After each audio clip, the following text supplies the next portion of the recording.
शेला इथं आणखी पण आमंत्रण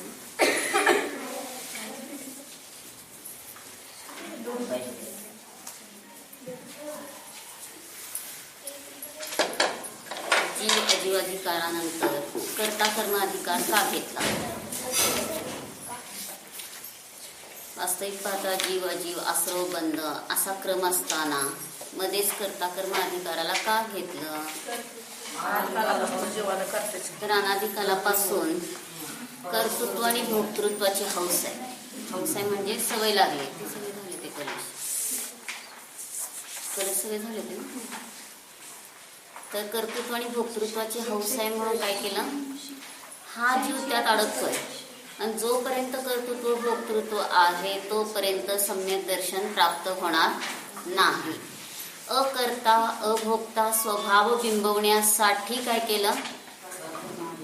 कर्ता कर्माधिकार क्रम सोडून घेतलेला आहे. म्हणजेच जीव अजीवानंतर आश्रव बंधाचा क्रम न घेता कर्ता कर्माचा घेतलाय. ते कशासाठी? तर अकर्ता अभोक्ता. आणि तोच विषय परत सर्व विशुद्ध अधिकारामध्ये रिपीट केलाय. सत्य सूक्ष्मता सर्व विशुद्ध अधिकारामध्ये परत तोच विषय रिपीट केला. असं का झालं? बघा, चिंतन करायचं. आचार्यांनी लिहून ठेवलंय खूप थोडंसं, परंतु आम्ही चिंतन करून तासन तास त्याच्यावर आपल्या स्वभावाचा आनंद भोगण्यासाठी अंतर्मुख होण्यासाठी याचा उपयोग करू शकतो. तर सर्व विशुद्ध अधिकार ही चुलिका आहे समयसारची. तर त्या चुलिकेमध्ये आणखी सूक्ष्म कथन काय केलं? तर त्यामध्ये अकर्ता अभोक्ता बिंबवताना अभिन्न षटकारकांची मुख्यता घेतली. याच्यात पण आहे अभिन्न षटकारकांची मुख्यता, पण त्याच्याबरोबरच तिथं काय केलंय? कर्ता अभोक्ता याच्या अतीत अभिन्न षटकारक. मी काय म्हणते तर नीट लक्षात घ्या. अभेद वृत्तीचा विषय कर्ता भोक्ताच्या अतीत आणि त्याच्यामध्ये नित्य अर्थक्रियेच्या अपेक्षेने तिथं सुद्धा अभिन्न षटकारक घडतात. आणि एक पर्याय जी प्रगट होते त्यामध्ये सुद्धा अनित्य अर्थक्रियेच्या अपेक्षेने अभिन्न षटकारक घडतात. मग अशा रीतीने ध्रुव स्वभाव जो सौ सोचेव आहे. 6व्या गाथेत काय सांगितलं? जसा आहे तसा आहे. परंतु तरी सुद्धा त्याच्यामध्ये काय लावलं? नित्य अर्थक्रियेच्या अपेक्षेने तो ध्रुव स्वभावच एक समयवरती नित्य अर्थक्रिया घेतली तर त्याच्यामध्ये त्याचं कर्ता कर्म करण संप्रदान अपादान अधिकरण घटित होत आहे. म्हणून तिथं काय लक्षात आलं? सर्व विशुद्ध अधिकार जो आहे तो संपूर्ण जिनागमाचा प्राण आहे. समयसारचा प्राण म्हणत नाही मी, जिनागमाचा प्राण आहे. म्हणजे चुलिका आहे. विशेष कथन केलेलं आहे. संक्षिप्त असून सुद्धा त्याच्यामध्ये खूप अर्थ भरलेला आहे. आणि कर्ता कर्माधिकाराच्या तो जवळपास येतोय तरी सुद्धा त्याला महत्व का आलं? तर आस्ती रूपाने कथन सर्व विशुद्ध अधिकारामध्ये आहे आणि नास्ती रूपाने कथन कर्ता कर्माधिकारात आहे. आस्ती रूपाने कथन कसं आहे? की मी जाणणारा आहे हे सर्व विशुद्ध अधिकारामध्ये आहे रूपाने सांगितलं. आणि कर्ता कर्माधिकारात काय सांगितलं? मी कर्ता भोक्ताने रहित आहे. म्हणजे कर्ता भोक्ता माझा स्वभाव नाही. हे नास्तिक कथन आहे. नास्तिक कथनापेक्षा आस्तिक कथनाला महत्व आहे की नास्तिक कथनाला जास्त महत्व आहे? आस्तिक कथनाला महत्व आहे. कारण अभेद वृत्तीचा जो भंग आहे तो प्रमाण सप्तभंगीचा पहिला भंग आहे. स्यात ध्रुववान आहे. आणि बाकीचे प्रमाण सप्तभंगीचे 6 भंग कुठे गेले? अभेद उपचारात. नंतर नय सप्तभंगीचे 7 भंगापैकी पहिला भंग आहे भेदोपचार आणि बाकीचे 6 भंग कुठे गेले? भेदवृत्तीमध्ये गेले. म्हणून स्याद अस्ति ध्रुववान आहे हा जो पहिला भंग आहे तो अभेदवृत्तीचा आहे. आणि तो पहिला भंग जो अभेदवृत्तीचा आहे तोच अनुभूतीचा विषय आहे.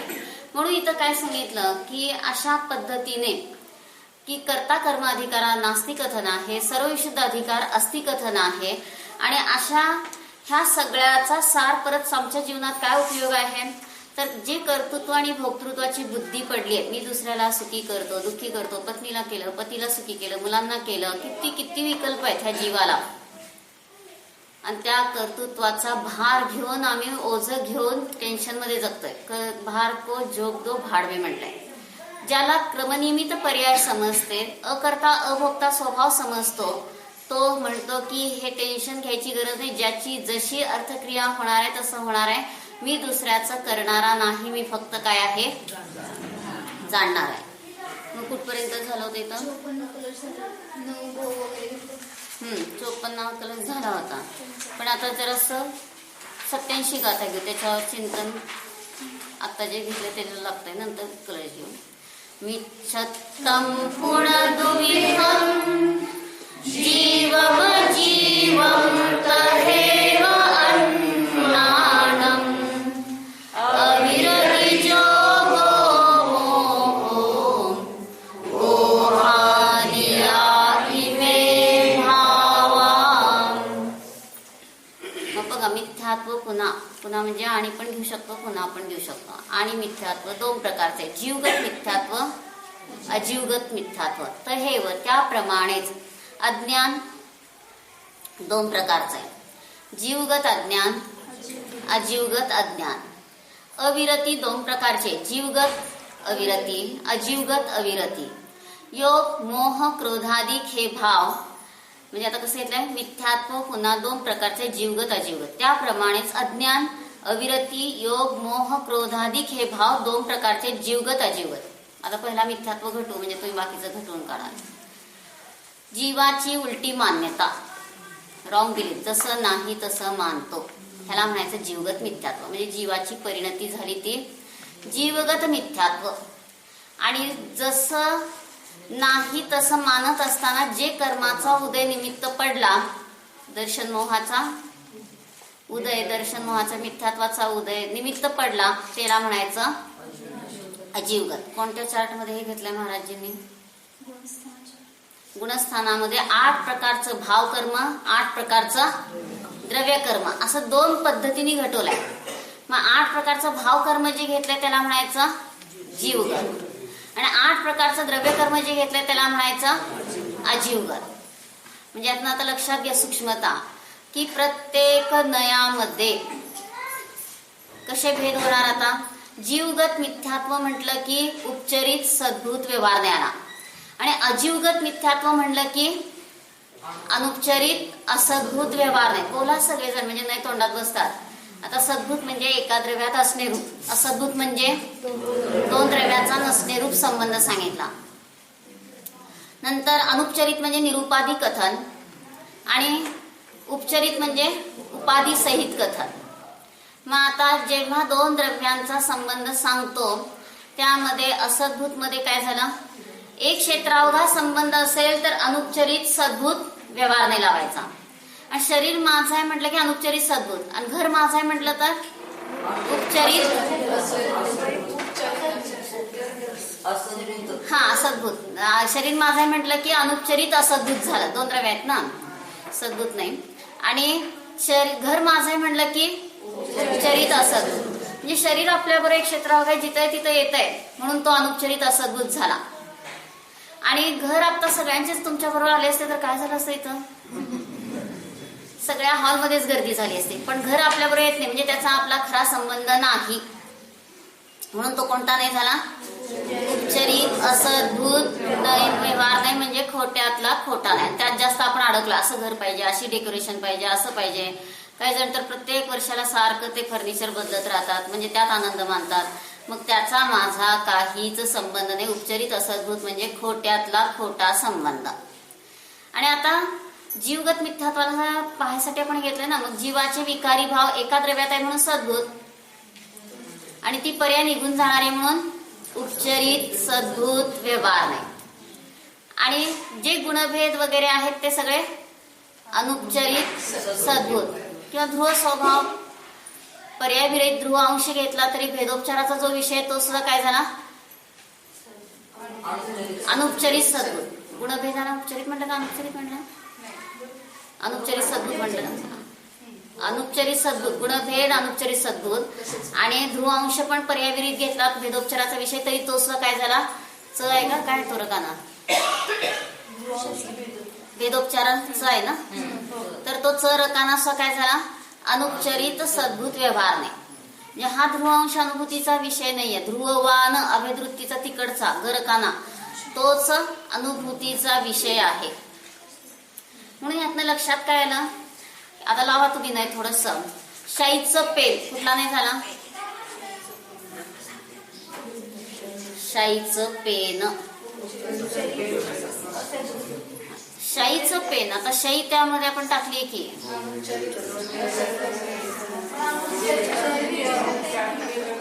जे सहजासहजी वेगळं करता येत नाही तो एक क्षेत्रावधा संबंध आहे. तसं वेगळं करता येते शाई आणि पेन म्हटल्यावर कुठला झाला संबंध? शाईचं पेन म्हटलं तरी उपचारित असद्भूत व्यवहार नाही. त्याच्यानंतर पेन फक्त घेतला, प्लॅस्टिकचा पेन. जर ते सगळं अखंड असं त्याचं फॉन्ट काय वरचं टोपण ते सगळं तर ते अनुपचारित असद्भूत. त्याच्यानंतर एक परमाणूमध्ये एक जी पर्याय प्रगट झाली ती पर्याय सांगितली परमाणूची शुद्ध पर्याय. उपचारित सद्भूत व्यवहार नाही झाला. आणि आता परमाणूमध्ये ज्ञान दर्शन गुण आहेत, नयाभास झाला. होय, आता भाव परमाणू द्रव्य परमाणू जीवामध्ये घटवलंय नियमसार मध्ये किंवा काय परमात्म प्रकाश मध्ये वगैरे. मग भाव परमाणू द्रव्य परमाणू जे घटवलंय ते त्यामध्ये जर जीवाची मुख्यता असेल तर ज्ञान दर्शन घटू शकते, पण ती विवक्षा नसताना जड परमाणू मध्ये आहे म्हटलं तर नयाभास म्हणायचा. आणि स्पर्श रसगंध वर्ण 4च गुण पुद्गलाच्या परमाणूमध्ये आहेत म्हणून तो पण काय झाला? नयाभास झाला. स्पर्श रसगंध वर्ण इत्यादी अनंत गुण आहेत, अनुपचारित सद्भूत व्यवहार नाही. सगळेजण बोला, लक्ष घाला. सद्भूत म्हणजे एका द्रव्यात असणं, असद्भूत म्हणजे 2 द्रव्यात असणं. कुठलंही आपल्याला वाक्य दिलं की लगेच त्याचं सॉर्टिंग करायचं. जीवामध्ये स्पर्श रसगंध वर्ण नाही, जीवामध्ये स्पर्श रसगंध वर्ण नाहीत म्हणलं की एका द्रव्यात आहे म्हणलं ना जीवाचं वर्णन. मग तो काय झाला? जीवामध्ये ध्रुव स्वभाव नाही म्हणलं तर अभेदवृत्ती अनुपचारित सद्भूत व्यवहार नाही दोन्ही लावू शकतो. अखंड वस्तू घेतली तर अभेदवृत्ती आणि ध्रुव अंश घेतला तर अनुपचारित सद्भूत व्यवहार नाही झाला. त्याच्यानंतर काय झालं? आता जीवामध्ये मतिज्ञान पर्याय आहे. लगेच जीवामध्ये म्हटलं की एका द्रव्यात म्हटलं की सद्भूत लावायचा आणि पर्याय म्हटलं की ती निघून जाणारी म्हटलं की उपचारित सद्भूत व्यवहार नाही झाला. त्याच्यानंतर आता पुढे काय लावलं? जीवामध्ये शरीर आहेच, नयाभास झाला. आणि जीवन शरीराचा एक क्षेत्रावधा संबंध आहे, अनुपचारित असद्भूत व्यवहार नाही. त्याला नाव काय दिलंय तिथं? ढ. जो ढ आहे तो मानतो शरीर माझं आहे. पाहिजे का बघा शरीर. मग शरीराची हौस मौस, शरीराला कपडे लत्ते सारखं नवीन नवीन आणावं वाटतं, सजवावं वाटतं. तर रत्नत्रय से सजा हुआ भगवान दिखाएंगे. आपला आतला भगवान दाखवून देतो म्हणतात आचार्य. रत्नत्रयाने सजलेला आहे, त्याला बाहेरची गरज नाही. मग अशा रीतीने अनुपचारित असद्भूत व्यवहार नाही आणि काय झालं? शरीर माझं आहे. आता मुलं माझी आहेत, घरदार माझं आहे, कपडे माझे आहेत, दागिने माझे आहेत असं साधू म्हणतोय, नयाभास. आणि श्रावक म्हणत असेल दुसऱ्याच्या घरात शिरून हे माझं आहे, तोही नयाभास झाला. आणि त्याच तो म्हणत असेल तर उपचारित असद्भूत व्यवहार नाही झाला. म्हणजेच काय झालं? नयाभास म्हणलं ह्या सगळ्याला. 2 द्रव्यात जे नय लावतो ते पंचाध्यायीकरांनी नयाभास म्हणलाय. पंचाध्यायीने क्रोध आणि जीव ह्यांना असद्भूत मानलाय. असद्भूत मध्ये त्यांनी जीवाचीच विकारी परिणती आणि जीव असं 2 घेतलेले आहेत. आणि 2 द्रव्यांना जर एकत्र मानलं तर त्यांनी सांगितलं 2 द्रव्य कधी एकरूप होत नाही, पण शरीरी जीव देही जीव हे सगळं नयाभासात घातलं. म्हणून पंचाध्यायीचे नय आलाप पद्धती अंगार धर्मामृत या नयांपेक्षा कशा आहेत? सूक्ष्म आहेत. म्हणून तिथं त्यांनी काय सांगितलं की आता तिथले नय कसे लावले बघा, की जीवाला कुठलीच उपाधी द्यायची नाही, ज्ञान जीवाचं आहे. अनुपचारित सद्भूत झाला. नंतर आता मतिज्ञान श्रुतज्ञान ह्याच्यामध्ये अर्थविकल्पात्मक ज्ञान आहे वगैरे असं जर घेतलं तर काय झालं? म्हणजे त्याला कुठली तरी उपाधी लावली, घटज्ञान पटज्ञान, तर उपचारित सद्भूत व्यवहार नाही झाला. त्याच्यानंतर आता जो बुद्धिपूर्वक क्रोध आहे तो एक्सप्रेशन होता चेहरा तमतमलेला आहे, तर हा झाला उपचारित असद्भूत व्यवहार नाही. आणि अबुद्धिपूर्वक क्रोध आहे तो अनुपचारित असद्भूत व्यवहार नाही. मग बघा मॅचिंग त्या काय करायच्या राण्या महापुराणमध्ये आदिनाथांच्या गृहस्थावस्थेतल्या वगैरे तर इतकं मॅचिंग करायच्या की घोडा तसाच आपल्याजवळ आहे काय असं चप्पल तशीच आता घोडा असा प्रत्येक साडीला वेगवेगळा मग इतकं मॅचिंग करायचं आणि इतकं वैभव असून सुद्धा त्यांनी काय केलं ते सगळं त्यात आनंद नाही म्हणून सोडलं आणि स्वभावाची साधना करून ते मोक्षाला गेले. मग अशा रीतीने आपल्या लक्षात काय घ्यायचं म्हणजे आदिनाथांना इतकं वैराग्य झालं की हे इतकं वैभव असून सुद्धा त्यात आनंद बिलकुल नाही. ज्ञान आहे तिथं आनंद आहे आणि अशा आपल्या ज्ञान आनंद स्वभावाला जाणलं तर शांती आहे. बाहेर किती आपण करायला गेलो तरी शांती मिळणार नाही. मग त्यात ते रमले नाहीत, सहज वैराग्य झालं. मग आता मॅचिंग कोणतं? लाल साडी नेसली आहे, लाल चप्पल घातली, चेहरा क्रोधाने लाल झालाय. हे मॅचिंग संसार मार्गाचं आहे, मोक्ष मार्गाचं नाही. आता पुढचं मॅचिंग अभेद वृत्तीचा विषय आपाच मतिश्रुत ज्ञानाची पर्याय आणि तो जीव सम्यक्त्वाला तिन्ही आनंदाला प्राप्त झाला. हे मोक्ष मार्गाच्या अपेक्षेने पर्यायार्थिक मॅचिंग आहे. म्हणजे पर्यायात मॅचिंग झालं ना. ध्रुव स्वभाव तर अनादि अनंत आपल्याशी मॅचच झालेला आहे, त्याला मॅचिंग करायची गरज नाही.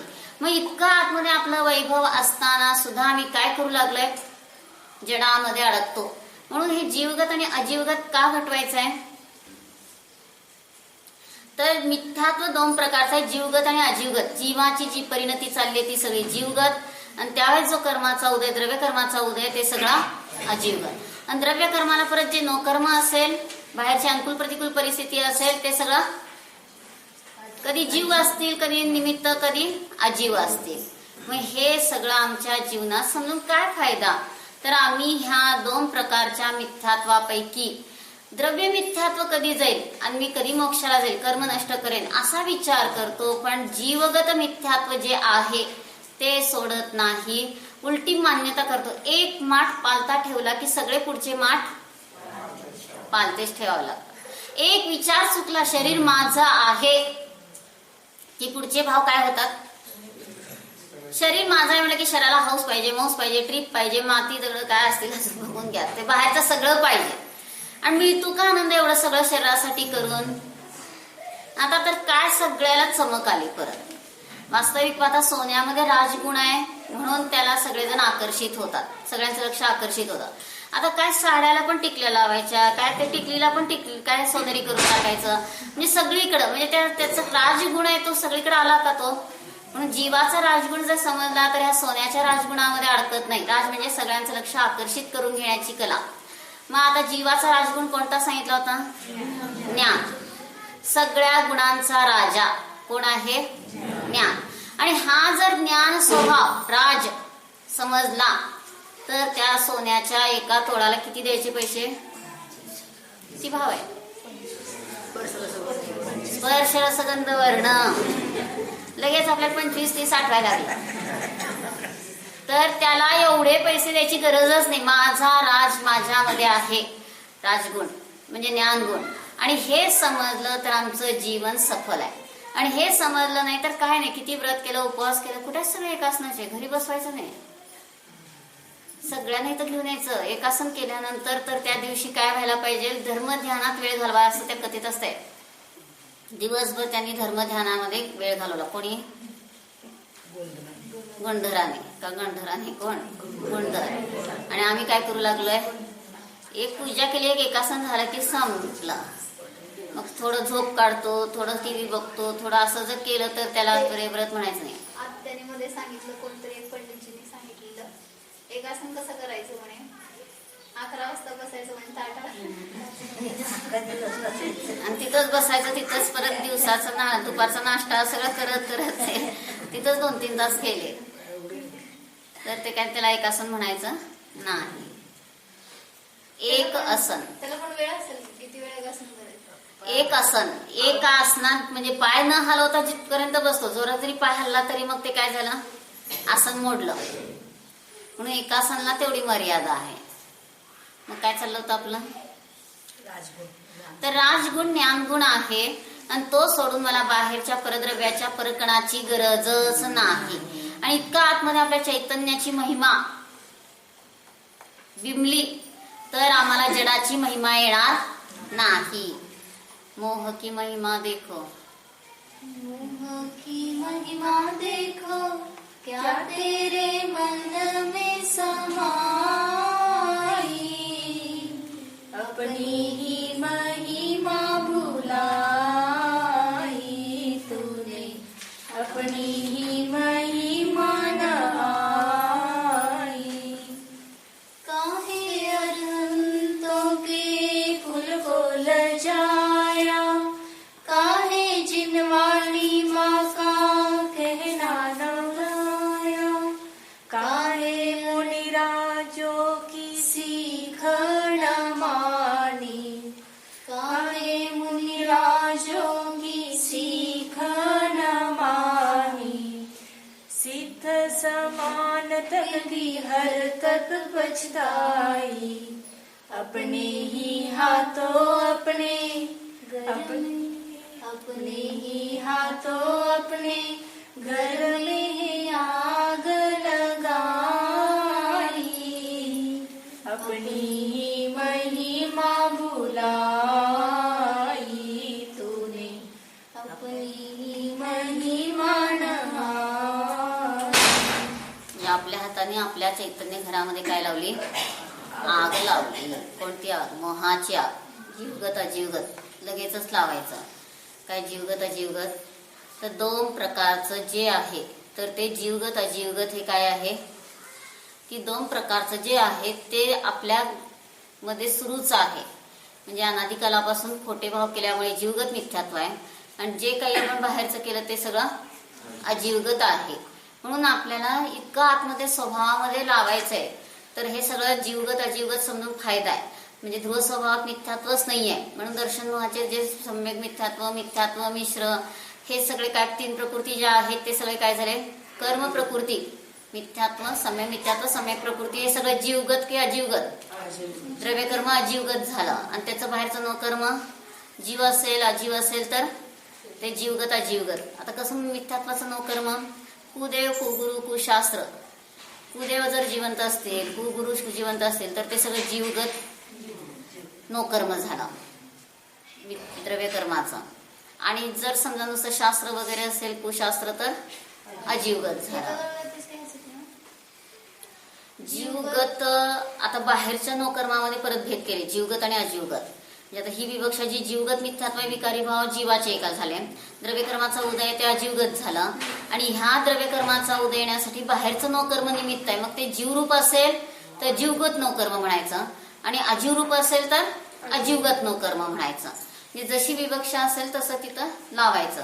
म्हणून इथं काय? अपने ही हाथों अपने घर में आग लगाई. म्हणजे आम्ही किती अरिहंतांचं सांगितलेलं ऐकत नाही, मुनिराजांनी सांगितलेली सीख ऐकत नाही. मग आपल्या शाळा कॉलेज बाहेरचं इतकं वेळ आहे की त्यातच आपल्याला आपल्या जीवनातले महत्वाचे किती वर्ष घालवायचे? 22. म्हणजे जेवढं आता आपल्याला ती शिक्षणाची क्षमता जास्त असते त्या काळामध्ये आत्म्याचं शिकून आत्मध्यान करून आम्ही ह्या पंचम काळात सुद्धा दृढता वाढवू शकतो. आणि ते सोडून आम्ही काय करू लागलोय?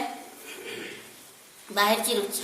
म्हणजे का आम्हाला आतून होत नाहीये? तर आम्ही विचार करत नाहीये मी काय करतो, मी काय केलं पाहिजे. जर आत्मपरीक्षण केलं तर आत्ता ह्या क्षणाला सुधारतो, आणि आत्मपरीक्षण केलं नाही तर कुठल्याच जन्मात सुधारणार नाही. आत्मपरीक्षण करण्याची सवय लावा की मी काय करतो, काय केलं पाहिजे. किती बाहेर भरपूर मार्क मिळाले. काय सांगितलं गणेश प्रसादजींचं वर्णन त्या मेरी जीवन गाथेमध्ये? तर त्या अभक्ष सेवन करणारे असतात का काय, तरी त्यांना अहिंसेचं महत्व नसतं. आणि त्या शिक्षकांना त्यांनी काय उत्तर दिलं? तुम्हाला जर हिंसेचं महत्व असेल तर मला तुमच्याकडनं न शिकलेलं बरं. मी मूर्ख राहिलो तरी चालेल, पण मी तुमच्याकडनं शिकणार नाही. आणि सगळे आता शाळा कॉलेज मधले तर काय आहेत? सगळे नॉनव्हेज.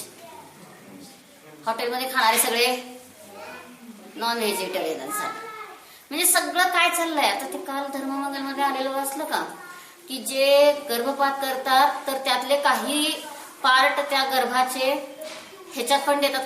काय हॉटेलमध्ये सूपमध्ये काय कशात घालतात आता ते बघा. म्हणजे असा पण वापर केला चाललाय. म्हणजे शाकाहारी लिहायचं हॉटेलला आणि आतमध्ये सगळं असलं वापर करायचा. आणि मग ते खूप डॉक्टरांना वगैरे आता पकडू लागलेत की गर्भपाताने एका डॉक्टरकडे इतकं होत होतं तर त्यांनी कुत्र्यांसमोर टाकायचं ते सगळं. म्हणजे तर कुठं ते नेऊन संपवायचं म्हणून. म्हणजे ही सगळी काय चालली आहे? दुर्दशा. म्हणून आपने ही हातो अपने घर में आग लगाई, म्हणजे मी माझ्या हातानेच माझ्या चैतन्य घरामध्ये आग लावली आहे. म्हणजे अनादी कालापासून मी काम क्रोधादी विकारी भाव करून स्वतःचं घरच काय केलंय? जाळून टाकलंय. म्हणून मी का ऐकत नाही? अरिहंतों की सीख, मुनिराजों की सीख, किती छान आहे त्याच्यामध्ये अर्थ. म्हणजे मला मोहाची महिमा येते, आत्म्याची महिमा येत नाही, म्हणून माझी ही सगळी काय चालली आहे? दुर्दशा.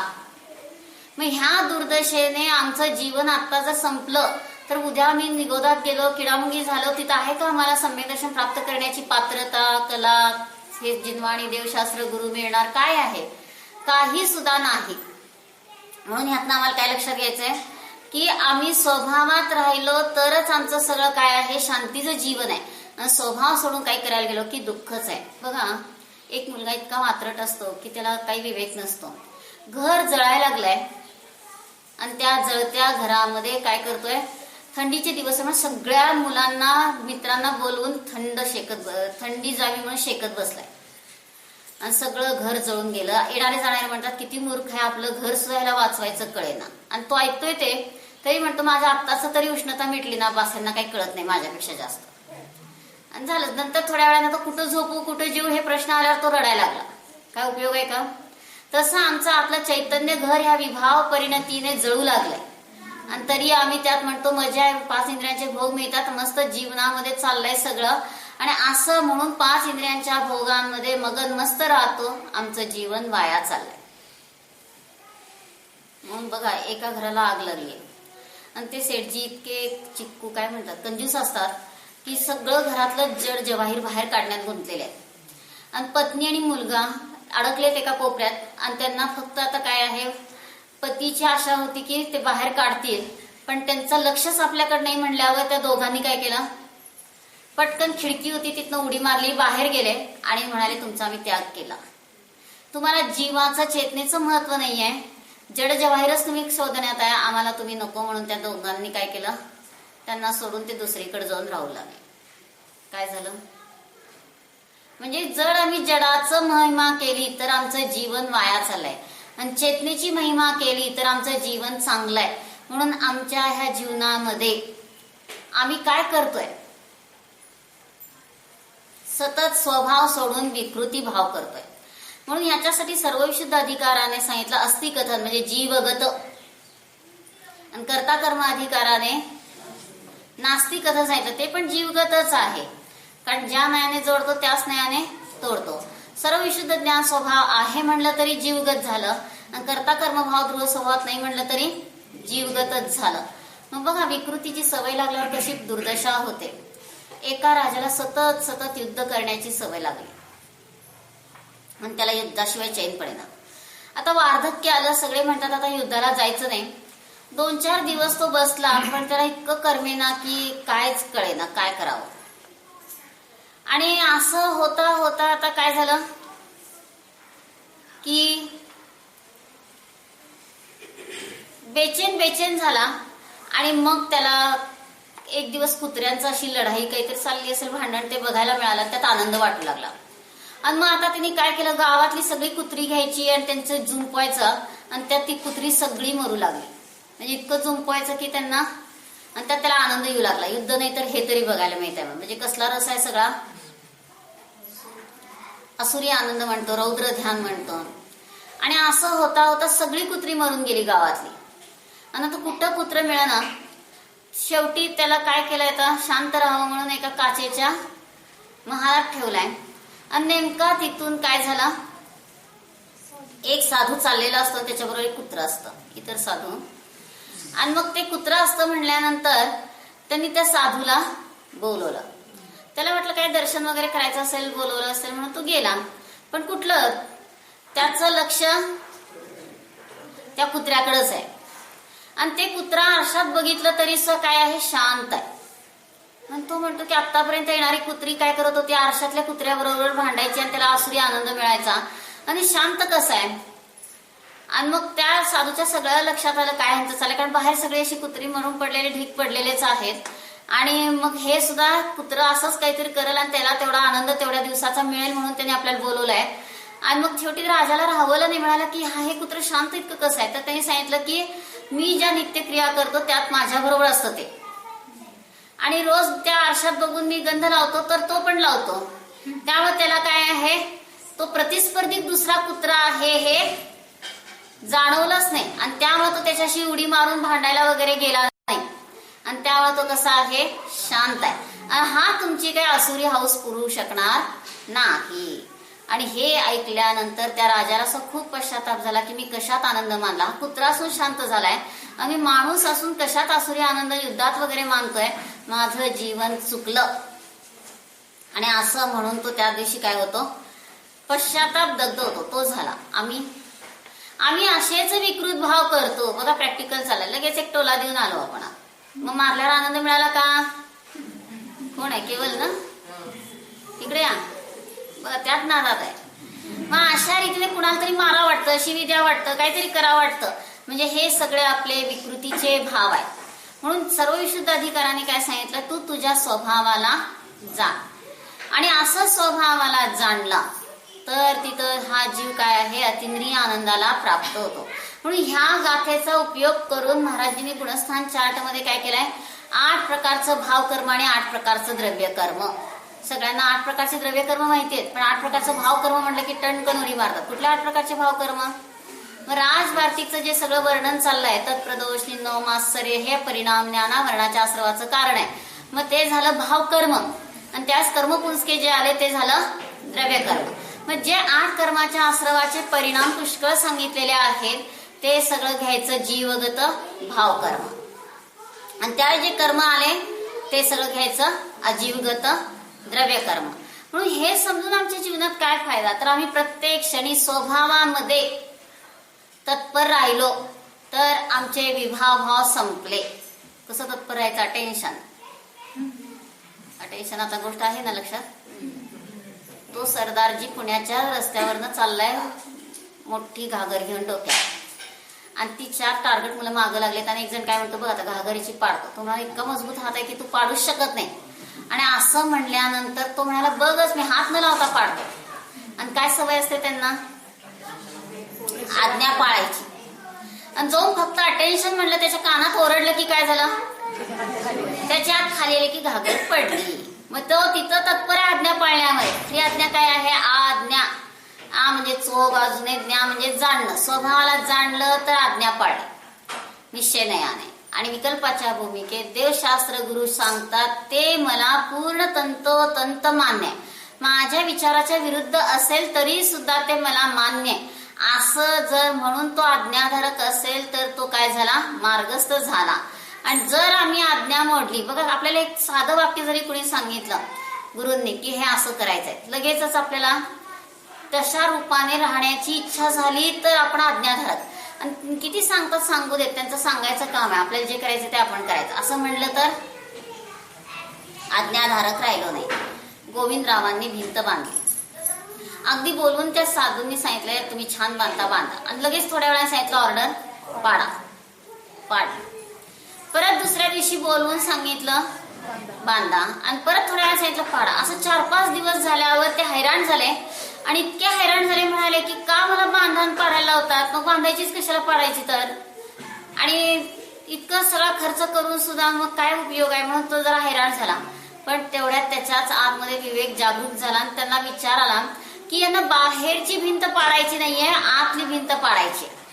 मी कर्तृत्व घेतोय की मी छान बांधलं, आणि ह्या खोट्या कर्तृत्वाच्या विचाराला पाडण्यासाठी ते प्रयोग करतायत. आणि आज ते भिंतीकडे परत बांधल्यानंतर अशा भावनेने बघतायत की मी अकर्ता अभोक्ता. आणि त्या दिवशी मग गुरु म्हणतात आता भिंत पाडायची गरज नाही, आतली भिंत पडली. म्हणजे त्यांच्या नजरेतच असं होतं की मी केलंय, छान बांधलंय, माझ्यामुळे झालं. बघा कसं असतं, नवीन घर बांधल्यानंतर एरवी हार्ट अटॅक येतोय म्हणून तिथं काय करतो, 4 पायऱ्या चढून जात नाही दर्शनाला मंदिरात, त्रास होतोय म्हणून. आणि प्रत्येक पाहुणा आला की 3-4 मजले चढून जातो, त्याला सगळं घर दाखवतो. आणि काय असतो भाव त्याच्यात, मी किती छान केलंय बघा. म्हणजे हे सगळी विचाराची दुर्दशा आहे. म्हणून जीवगत अजीवगत समजल्यावर काय लक्षात आलं, आता जीवगत खरं तर जीवगत अभेद वृत्तीचा विषय करून जो आपास्मृतीश्रुत ज्ञानाला प्रगट करतो ते जीवगत खराय. मिथ्यात्व संपलं, सम्यक्त्व आला. आणि त्यावेळेस अजीवगत सम्यक्त्व काय आता?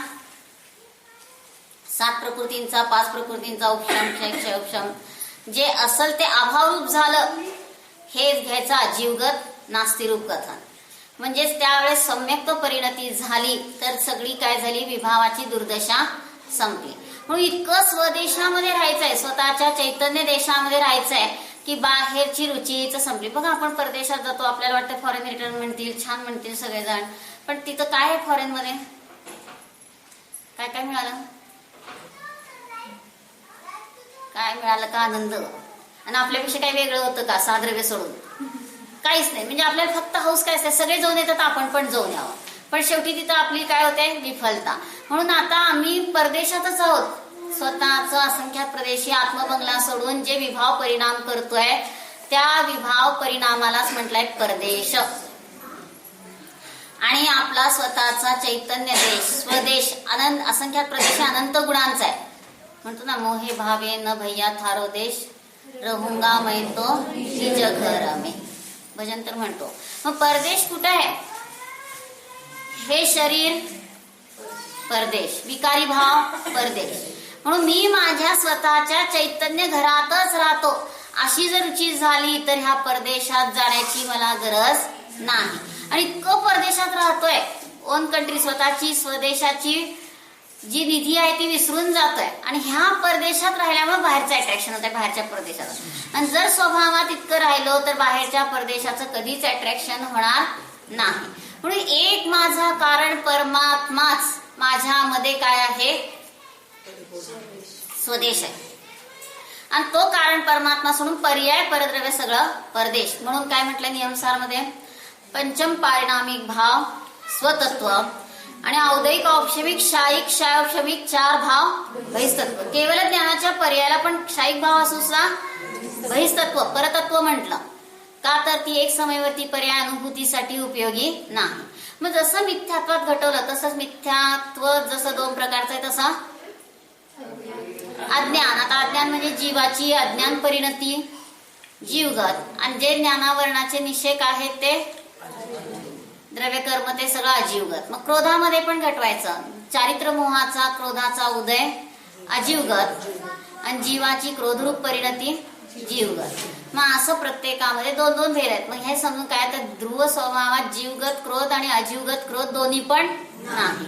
म्हणून मी माझा ज्ञान दर्शन स्वभावी आहे असं जाणलं तर हे क्रोधादी भाव संपले. क्रोध करताना लगेच आपल्याला काय होते? खूप अशांती होते.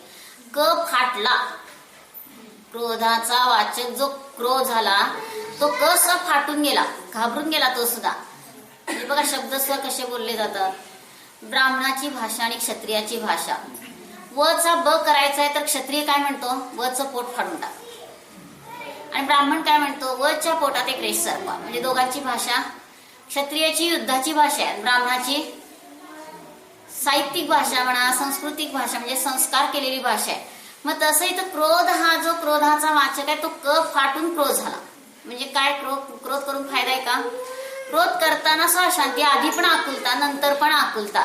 म्हणून अगदी शांत ज्ञान दर्शन स्वभावाला जाणलं तर हे सगळे औदैक भाव संपले. मिच्छामे दुक्कडम. म्हणून इतकं आपण आपल्या ज्ञान दर्शन स्वभावात तटस्थ स्वभावात राहू लागलो तर आमचं जीवन सफल आहे. म्हणून साधना काय करायची, कुठं करायची? आता उठताना उठणारा नाही जाणणार आहे, खाताना खाणारा नाही जाणणार आहे, बोलताना बोलणारा नाही जाणणार. शरीराची कोणतीही कृती चालली असेल तरी त्यामध्ये मी फक्त काय आहे?